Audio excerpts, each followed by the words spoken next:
Rien à signaler au niveau de l'accueil, aucune trace d'individu. Continuez d'avancer et faites bien attention.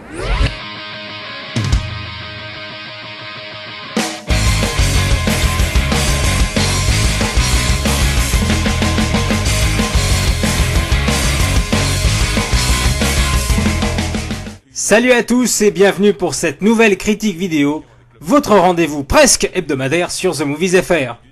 Cette fois-ci, on s'attaque au blockbuster de l'année 2009 avec A Nightmare in Hell, ou quand le machinima s'invite dans le cinéma de genre. Attention, la visite guidée de l'hôpital Saint-Georges ne s'annonce pas de tout repos, alors faites le plein de munitions et équipez-vous de toutes les armes que vous pourrez, en espérant qu'elles fonctionnent. Identifiez-vous!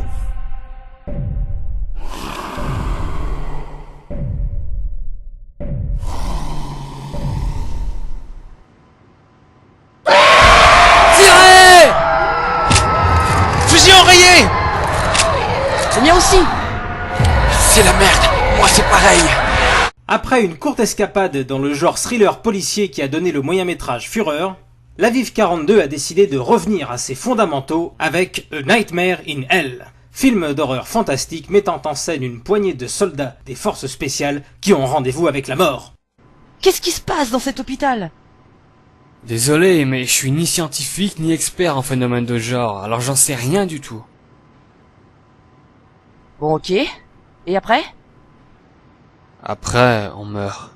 Alors que tout contact a été perdu avec l'hôpital Saint-Georges et qu'une première équipe d'intervention a mystérieusement disparu à son tour, nous suivons le périple d'une deuxième équipe, bien décidée à découvrir le fin mot de l'histoire. Une mission en apparence sans risque majeur, qui se transformera rapidement en véritable descente aux enfers. Un pitch qui semble on ne peut plus classique, au faux air de Resident Evil, mais qui heureusement cache quelques sympathiques rebondissements apportés par des éléments fantastiques. Toutefois, le script, aussi astucieux soit-il, ne parvient pas à cacher la faiblesse de certains dialogues, surtout quand les interprétations des doubleurs laissent parfois à désirer. Mais qu'est-ce qui se passe là-haut? Ben vient de passer par la fenêtre, je croyais que vous étiez encore au rez-de-chaussée. Mais chef, Ben est à côté de moi. Darren, répondez. Chef, je suis là, je vous reçois. Mais merde, on a perdu le contact. C'était quoi ça? J'en sais rien, je comprends pas là. Il a dit que j'étais passé par la fenêtre. C'est quoi ce bordel? Ils se sont gourés, ils ont dû croire que c'était toi. Bah ouais, t'es là. Ça peut pas être toi. Malgré une introduction qui manque sacrément de punch, A Nightmare in Hell ne tarde pas à montrer ses nombreux atouts, à commencer par ses cadrages et sa mise en scène, portés par un travail sur le montage qui frôle le génie. En véritable fan de films de genre, le réalisateur a su s'imprégner des nombreuses références du cinéma d'horreur pour en exploiter les procédés les plus efficaces. Il n'y a pas de doute, l'Aviv 42 sait en permanence ce qu'il veut filmer, il sait comment il va le filmer et pourquoi il va le filmer de cette manière et pas autrement. Cette volonté d'appropriation des techniques narratives du cinéma s'est bien sûr avérée bénéfique, puisque la plupart des effets dramatiques recherchés par le réalisateur fonctionnent à merveille. C'est sans conteste le plus gros point fort du film, qui désormais place la barre très haut pour les autres membres de la communauté.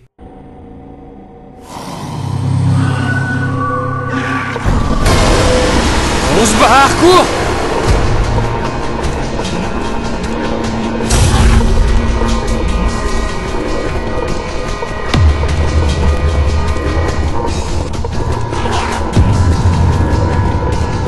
Autre point fort indéniable de ce Nightmare in Hell, les effets spéciaux réalisés à l'aide de logiciels externes, After Effects en tête. Difficile effectivement d'imaginer le film sans cette mystérieuse fumée noire meurtrière, tout droit sortie de la série Lost, qui prendra un malin plaisir à éliminer un par un les protagonistes. Un prétexte tout trouvé pour faire couler à flot des litres d'hémoglobine virtuelle pour le plus grand plaisir des amateurs de slasher. À cela, on peut ajouter les effets de tremblement de caméra, bien placés et jamais surexploités.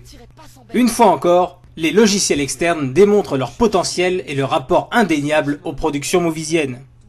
Impossible de ne pas évoquer les incrustations de personnages supplémentaires dans un même plan, ce qui nous permet de profiter de situations inédites, infaisables à partir du jeu The Movies de base. De quoi nous faire oublier, ne serait-ce que quelques instants, les limites du logiciel.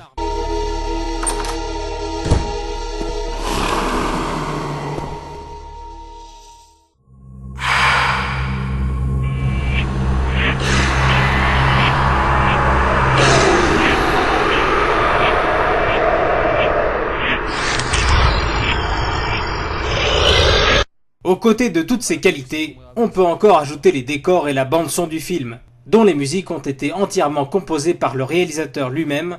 C'est suffisamment rare pour être souligné. Le film étant un huis clos concentré sur l'hôpital, les décors ne sont pas très nombreux et peu variés, mais pas négligés pour autant, bien au contraire. Une fois encore, par ses cadrages et sa mise en scène, l'Aviv 42 a su mettre en valeur les éléments du décor, en conservant tout le long du film cette ambiance lugubre et froide d'un hôpital inhabité.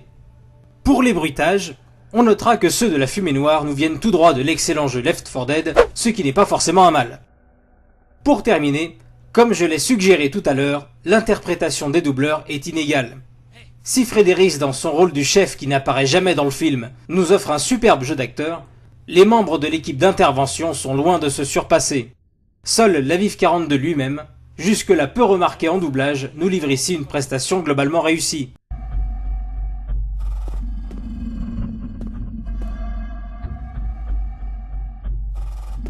Non, y a personne. Je sais pas où ils sont.